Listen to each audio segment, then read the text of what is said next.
Hello everyone, आप सब कैसे हैं। मैं उम्मीद करता हूं कि बहुत अच्छे होंगे और अपनी पढ़ाई को बहुत अच्छे से कर रहे होंगे। मैं Akash Kumar Bhadana ICT virtual classroom में आपका बहुत बहुत स्वागत करता हूं मेरे प्यारे बच्चों। जैसा आपको पता है कि हमारी 8th क्लास है और 8th क्लास में हम लोग चैप्टर नंबर 8 तक आपका कंप्लीट करके हम उसको अच्छे से देख चुके हैं। हास्यकरण से निपटाने का जो मीनिंग है उसको हमने पूरे को बहुत अच्छे से आपका देख लिया है। आज हम लोग जो बेसिकली बात करने वाले हैं वो चैप्टर नंबर 9 है। क्लियर है। और चैप्टर नंबर 9 के अंतर्गत मैं आपको बता दूं मेरे प्यारे बच्चों, यूनिट 5 है जैसा आपको पता है।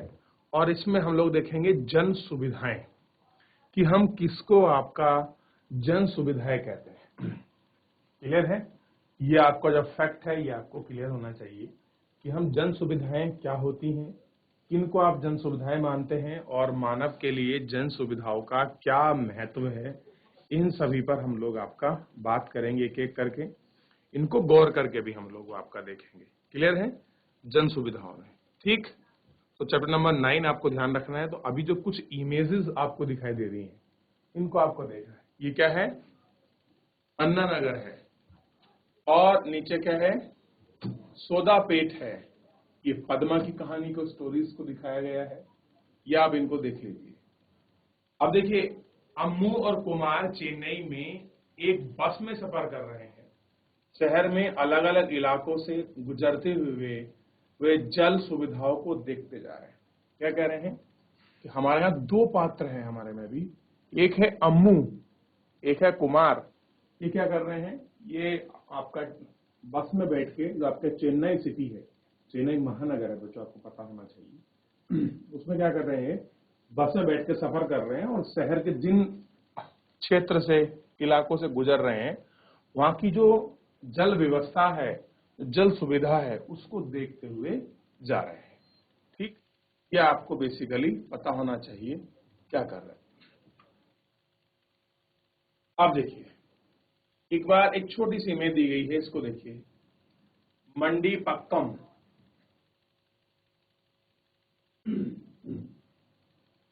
देख लिया आपने इमेज। चलिए, इस शिवा ने बनाई है। इस इमेज को देख लीजिए। एक बार ये वाली इमेज देखिएगा और एक बार इस ऊपर वाली को देखिए। यहाँ कैसे एक पंप के माध्यम से पानी को गिरा जा रहा है और यहाँ कैसे पानी के लिए आपके डब्बे लाइन में लगे हैं। ठीक। और यहाँ सुविधा को देखिए। ठीक। मैलापुर, एक बार आप मैलापुर को देखिए।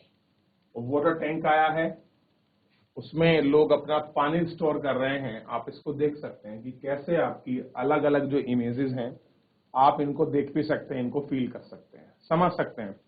देखिए बेसिकली क्या है, जब वो बस से गुजर रहे हैं तो वो जो बीच में सिस्टम है वो सफर को देखते हुए जा रहे हैं कि कैसे रास्ते में चीजें हैं, क्या चीजें हम इन पर एक एक करके आपका गौर करें और अच्छे से इनको हम लोग आपका देख ले, वही चीज में दिखाई दे रही है। अब थोड़ा सा हम लोग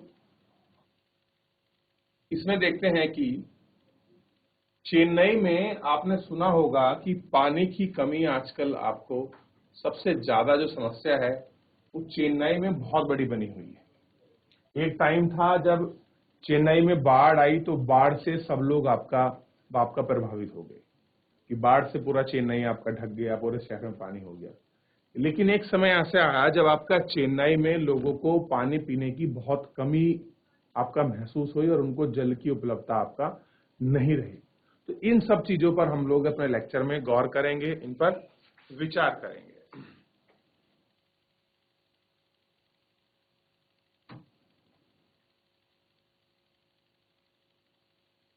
अगर लेक्चर के दौरान कुछ भी ऐसी चीज है जो आपको समझ नहीं आती है तो मेरे प्यारे बच्चों, आप लोग लाइव जुड़कर चैट के माध्यम से आप अपनी तैयारी को, आप अपने प्रश्न को, अपने डाउट को आप मुझसे पूछ सकते हैं। कोई भी स्कूल का कोई भी बच्चा। चलिए देखते हैं थोड़ा सा और इसमें हम लोग आपका बात करनी शुरू करते हैं। चेन्नई के लोग और पानी। देखिए, श्री राम गोपाल जैसे आला सरकारी अफसर चेन्नई के अन्ना नगर में रहते हैं।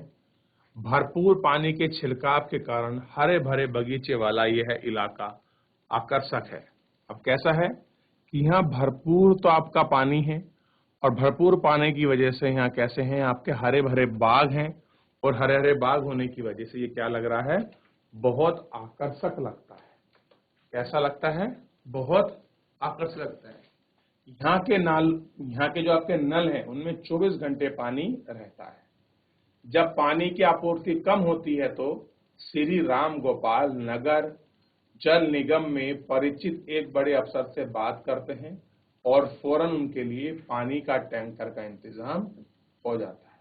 देखिए, वैसे तो 24 घंटे पानी है उनके पास, अगर 1% पूरे शहर में पानी की समस्या भी हो जाए तो एक बड़े अफसर हैं, कहां पर, आपका जल निगम में, जिनसे वे आपके परिचित हैं, उनसे बातचीत करते हैं और तुरंत क्या करवाते हैं, उसके बाद एक पानी के टैंकर की व्यवस्था करवा लेते हैं। यदि कि राम गोपाल जिस कॉलोनी, जिस सोसाइटी, जिस क्षेत्र में रह रहे हैं, वहां पानी की उपलब्धता में किसी प्रकार की कोई समस्या नहीं है। हमें फिलहाल तो पढ़कर ये पता लगा है कि इसमें चेन्नई के लोग और पानी में। अब देखिए, शहर के ज्यादातर इलाकों की तरह मैलापुर में सुब्रमण्यम के अपार्टमेंट में पानी की कमी है। कहां पर, ध्यान दीजिए, मैलापुर में आपके सुब्रमण्यम जी रहते हैं और उनके यहाँ क्या है, पानी की कमी, यानी कि पानी की समस्या है उनके फ्लैट में। यहाँ नगर पालिका 2 दिन में एक बार पानी उपलब्ध कराती है। कुछ लोगों की जरूरतें निजी बोरवेल से पूरी हो जाती हैं, लेकिन बोरवेल का पानी खारा है, लोग उसे शौच साफ सफाई के लिए ही इस्तेमाल करते हैं। दूसरे कामों के लिए टैंकर से पानी खरीदना पड़ता है। सुब्रमण्यम टैंकरों से पानी खरीदने के लिए हर महीने 500 से 600 रुपए का खर्चा करते हैं। क्या करते हैं, पानी का टैंकर खरीदने के लिए हर महीने 500 से 600 रुपए का जो है वो आपका खर्चा करते हैं। तो आप सोच सकते हैं कि पानी की कितनी बड़ी समस्या है बनी हुई शहरों में, कि जहां पर उन्हें 500 से 600 रुपए प्रति महीने आपका पानी केवल पीने के लिए खरीदना पड़ता है। तो आप सोच सकते हैं कि पानी की समस्या जो है वो कैसी बनी हुई है और कैसी आपूर्ति है। आप इसको भी थोड़ा सा डील कर सकते हैं, इन चीजों को थोड़ा सा समझ भी सकते हैं। ठीक, पीने के पानी को साफ करने के लिए लोगों ने घरों में ही जल शोधन उपकरण लगवाए हैं। क्या लगवाए हैं, फिल्टर लगवा रखे हैं, आरओ लगा रखे हैं। फिल्टर और आरओ के माध्यम से जो पानी आता है उसकी जो अशुद्धियां हैं वो उनको दूर कर लेते हैं, फिर उस पानी को आपका पीने योग्य बनाते हैं। आप देखते होंगे आपके घरों में आरओ लगे हैं, वाटर कूलर लगे हैं। नहीं तो बहुत से लोग जिनके नहीं है सुविधा, वो एक छोटा सा आरओ आता है, उसमें पानी भर कर रखते हैं, धीरे धीरे वो आपका टपकता है, फिर उससे पानी स्टोर होता है। कुछ लोग आपका पानी को छानते हैं, कपड़छन करते हैं। तो इस प्रकार की अलग अलग सुविधा आप देख सकते हैं। कहां पर, आपको चेन्नई के इन क्षेत्र में आपको बेसिकली जो है वो आपको दिखाई देगा। अब एक अगली जगह पढ़ते हैं, मंडी पक्का के मकान में एक शिवा पहली मंजिल पर आपके किराए में रहता है, उसे 4 दिन में एक बार पानी मिलता है। अब देखिए, कितने दिन में मिल रहा है, 4 दिन में एक बार पानी मिल रहा है। इस स्थान पर कौन रह रहा है, आपका शिवा। अब एक जगह तो ऐसा है जहां 24 घंटे पानी, जहां एक जगह ऐसा है कि 2 दिन में एक बार है, और एक जगह ऐसा है जहां 4 दिन में एक बार है। पानी की स्थिति कैसी हो रही है, कम हो रही है, और जो संकट है वो बढ़ता जा रहा है। वह अपने परिवार को चेन्नई नहीं ला पा रहा है, पानी के लिए शिवा बाजार से पानी की बोतल खरीदता है। अब देखिए, उसको पानी नहीं मिलता, इस पानी की समस्या से बचने के लिए वो क्या करता है बच्चों, वो जो पानी की बोतल है वो उसको खरीदता है। अब सोचिए कितनी बड़ी समस्या का जो है उसको सामना करना पड़ता है। ठीक, ये आप देख सकते हैं और इस पर महसूस भी कर सकते हैं। ठीक, पद्मा घरेलू नौकरानी है, वह सोदा पेट में काम करती है और पास ही एक झुग्गी में रहती है। उसकी झुग्गी का किराया 650 रुपए महावर है, यानी कि महीने के भर का है। उसकी झुग्गी में ना तो शौचालय है और ना ही पानी का अन्य स्रोत है। इसी तरह की 30 झुग्गी के लिए कोने में एक नल है। इस नल में रोज 20 मिनट के लिए बोरवेल से पानी आता है। इस दौरान एक परिवार को ज्यादा से ज्यादा 3 बाल्टी भरने का मौका मिलता है। इस पानी से लोग नहाने, धोने, पीने का इस्तेमाल करते हैं। गर्मियों में पानी इतना कम हो जाता है कि कई परिवारों को तो पानी मिल ही नहीं पाता है। उसे टैंकर का घंटों इंतजार करना पड़ता है। क्या करना पड़ता है? टैंकर का पानी आएगा, उसके लिए उसे क्या करना पड़ेगा? घंटों इंतजार करना पड़ेगा। तो फिलहाल आपने चेन्नई के अंदर जैसे जैसे आपकी कॉलोनी है या क्षेत्र हैं, उनमें पानी की उपलब्धता के विषय में पढ़ा कि कैसी उनकी उपलब्धता बनी हुई है और पानी में क्या समस्या हैं, क्या चीजें हैं। आप इनको थोड़ा सा जो है गौर करके इन पे महसूस कर सकते हैं कि हाँ भाई, पानी की ये समस्या बनी हुई है, इस तरह की चीजें हैं। ठीक, तो आप इनको गौर करके जो है अच्छे से आपका देख सकते हैं कि क्या समस्या है। ठीक, और उसको महसूस भी करेंगे। तो फिलहाल आप मुझे बताइए, क्या आपके गांव में, आपके शहर में, आपके जिले में या आपके पास पड़ोस में कोई ऐसी समस्या है? तो उस समस्या क्या है और कैसे उसका निदान है? तो आप बच्चों मुझसे शेयर कर सकते हैं, आप मुझे बता सकते हैं। कोई भी स्कूल का कोई भी बच्चा या कोई डाउट हो तो आप मुझे बता सकते हैं। मैं आपका वेट कर रहा हूं, मौका दीजिए। है किसी का डाउट? लगा पता ऐसा कि कौन सा स्थान है जहां पर आपके यहाँ जल की समस्या है? किसी शहर में, आपके पास पड़ोस के कस्बे में, आपके गांव में? बताइए, कहीं भी समस्या हो आप शेयर कीजिए ताकि हम स्थिति को पढ़ सकें, हम स्थिति को जान सकें। है बच्चों कहीं? चलिए, नहीं है, बड़ी अच्छी बात है, फिर तो बहुत बढ़िया है। अगर पानी की कोई समस्या नहीं है तो ये बहुत अच्छी बात है। देखिए,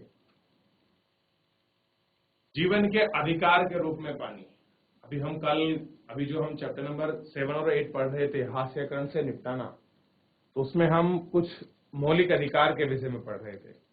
तो ऐसा ही एक अधिकार है जीवन के अधिकार के रूप में पानी। आदमी की लाइफ में जो है पानी का भी बहुत बड़ा इंपॉर्टेंट है और ये क्या है? ये व्यक्ति का राइट्स ही आप इसको मान लीजिए। जीवन और स्वास्थ्य के लिए पानी आवश्यक है। ना केवल ये हमारी दैनिक जरूरतों को पूरा करने के लिए आवश्यक है, बल्कि पीने के साफ पानी बहुत सारी पानी से होने वाली बीमारी को भी रोकता है। कह रहे जो साफ पानी होता है, जो हमारे लिए बहुत सारी बीमारी होती हैं, उन बीमारियों को भी रोकता है। भारत की स्थिति यह है कि जिन देशों में दस्त, पेचिश, हैजा जैसी बीमारी सबसे ज्यादा सामने आती है, उनका स्थान काफी ऊपर आता है। पानी से संबंधित बीमारी के कारण हर रोज 1600 से ज्यादा यानी कि 1600 लोगों की भारतीय मुंह में मत यानी कि मौत होती है। इतनी डेथ रेट है। उनमें से ज्यादातर 5 साल से भी कम उम्र के बच्चे होते हैं। अगर लोगों के पास पीने का पानी महज रूप में उपलब्ध हो तो उनकी मौत को रोका जा सकता है। आप समझिए भारत की क्या स्थिति है कि भारत में ये स्थिति है कि जितनी भी आपकी बीमारी होती हैं, इससे पानी से संबंधित, आप लिख लीजिए। जैसे आपका दस्त हो गया, पेचिश हो गई, हैजा हो गया, ये जो बीमारी है, ये बीमारी इतनी बड़ी नहीं है, लेकिन पानी की समस्या से ये भयानक रूप ले लेती हैं और अचानक पानी की बॉडी में कमी हो जाती है और आदमी की मृत्यु हो जाती है। ऐसा ही नंबर दिखाया है कि इतने लोग क्या होता है के कारण रोज यानी कि प्रतिदिन जो है इतने लोग मौत के मुंह में चले जाते हैं। 1600 लोगों की स्थिति है, डेली डेथ रेट है। ऐसा है डेली का आपका डेथ रेट। इसकी वजह से, केवल पानी की खराब होने की वजह से, पानी की उपलब्धता प्रॉपर ना होने की वजह से। ठीक, ये हमको देखने के लिए मिलती है। चलिए, तो पानी की कमी की वजह से कौन कौन सी बीमारियां हो रही हैं, आप इनको अच्छे से देख सकते हैं। अब देखिए, हमने अनुच्छेद जो पढ़ा था पिछले चैप्टर में, हमने 17 पढ़ा है अनुच्छेद, और अनुच्छेद 15 पढ़ा है। एक ऐसा ही अनुच्छेद है एक हमारे संविधान में, अनुच्छेद 21। ठीक, ये 21 बहुत बड़ा आर्टिकल है अपने आप में। देखिए, इसके अंतर्गत पानी के अधिकार को जीवन के अधिकार का हिस्सा माना है कि जो पानी का अधिकार है वो क्या है, हमारे जीवन के अधिकार का हिस्सा है। क्या है? जीवन के अधिकार का हिस्सा माना। इसका मतलब यह है कि अमीर गरीब हर व्यक्ति का यह अधिकार है कि उसे सस्ती कीमत पर दैनिक जरूरतों को पूरा करने के लिए पर्याप्त मात्रा में पानी मिले। क्या मिले उसको? पर्याप्त मात्रा में आपका पानी मिले। ये उसका कैसा है? ये उसका राइट्स है। ठीक, ये आपको पता होना चाहिए। कहने का मतलब यह है कि पानी तक सार्वभौमिक पहुंच होनी चाहिए। दूसरे शब्दों में सबको पानी मिलना चाहिए। कैसा हो? सार्वभौमिक, यानी कि सबको पहुंच हो उस पानी को, लोगों को क्या है आपका, सबको वो पानी जो है आपका मिलना चाहिए। अब एक इमेज दिखाई गई है दिल्ली जल की, कि कैसे टैंकर रखा और कैसे वो घड़े में जो है अपना पानी जो है वो पीने के लिए ले रहे हैं। आप इस इमेज को देख सकते हैं कि जो व्यक्ति रोज ऐसे पानी लेता हो, उसके लिए सोचिए कि जॉब करने में, टैंकर आने में कितना कुछ उसे अपना समय गंवाना पड़ता है। आप इसको देख सकते हैं। देख लिया? आगे बढ़ जाएं। अब क्या कह रहा है कि सर्वोच्च न्यायालय और उच्च न्यायालय, यानी कि उच्च न्यायालय मतलब हाई कोर्ट और सर्वोच्च न्यायालय मतलब सुप्रीम कोर्ट ने कई मुकदमों में यह कहा है कि सुरक्षित पेयजल का अधिकार भी मौलिक अधिकार में से एक है। 2007 में आंध्र प्रदेश उच्च न्यायालय ने पानी में गंदगी के सवाल पर महबूबनगर जिले के एक किसान को द्वारा लिखे गए पत्र के आधार पर चलाई सुनवाई में इस बात को दोहराया है कि पत्र भेजने वाले किसान की शिकायत की एक कपड़ा बनाने वाली कंपनी गांव के पास स्थित जलधार को विषैले रसायन छोड़ रही है, जिससे भूमिगत पानी दूषित हो रहा है, जो सिंचाई और पीने का स्रोत है। इस एक मुकदमे के आधार पर न्यायाधीश ने महबूबनगर के जिला कलेक्टर को आदेश दिया कि वह गांव के प्रत्येक व्यक्ति को हर रोज 25 लीटर पानी उपलब्ध करवाए। क्या कराए? 25 लीटर जो पानी है वो उसको रोज आपका उपलब्ध कराए। किसने दिया ये आदेश?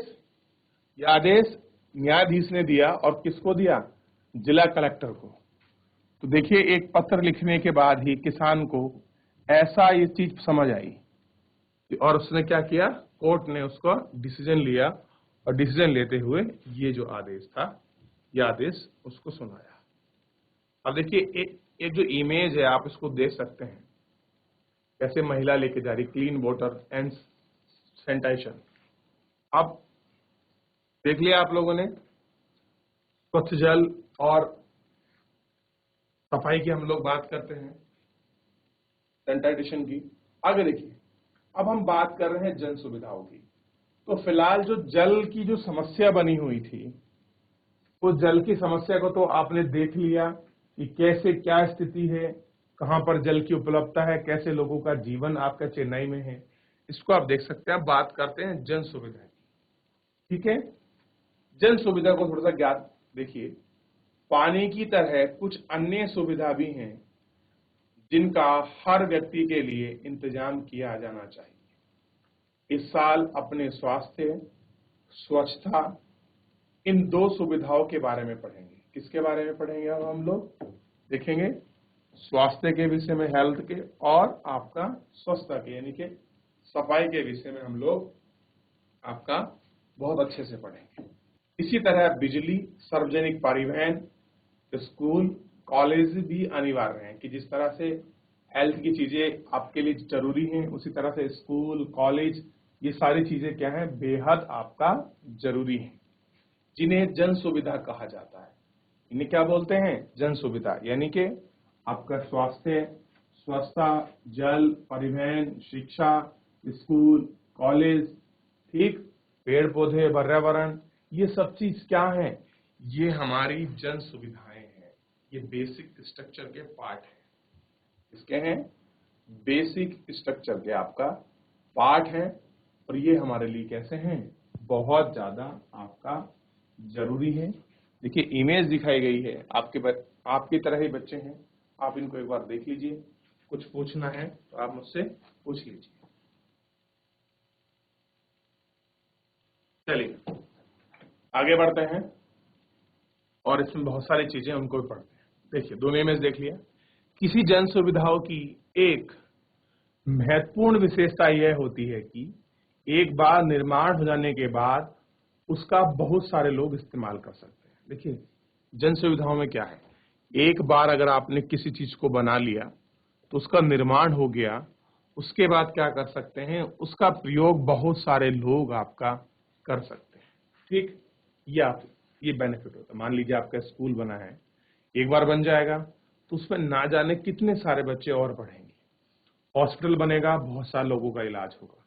ट्रांसपोर्ट सुविधा अच्छी होगी, आपका परिवहन बस वगैरह, तो एक व्यक्ति नहीं जाएगा बल्कि बहुत सारे व्यक्ति उसमें जाएंगे बार बार। मसलन अगर गांव में एक स्कूल बना दिया जाए तो उससे बहुत सारे बच्चों की शिक्षा मिलती है। इस तरह किसी इलाके में बिजली की आपूर्ति बहुत सारे लोगों को फायदेमंद हो सकती है। किसान अपने खेतों में सिंचाई करने में पंप सेट चला सकता है। लोग बिजली से चलने वाली छोटी मोटी वर्कशॉप खोल सकते हैं। विद्यालय को पढ़ने लिखने के लिए आसानी हो जाती है अगर विद्यालय खुल जाता है तो। और किसी ना किसी तरह गांव के अधिकांश लोगों को फायदा मिलता ही है, यानी कि डायरेक्ट हो चाहे इनडायरेक्ट हो, वो लोगों को जो बेनिफिट है वो आपका जो है मिल ही जाएगा। ये आपको थोड़ा सा ध्यान रखना है। क्या है कि ये डायरेक्ट और इनडायरेक्ट क्या है, लोगों को जो है ये बेनिफिट आपका मिल ही जाता है। ये आपको बेसिकली ध्यान रखना है और इन पर थोड़ा सा आपको गौर भी करना है और आप इनको देखते भी चलेंगे। क्लियर है, ध्यान रहेगा।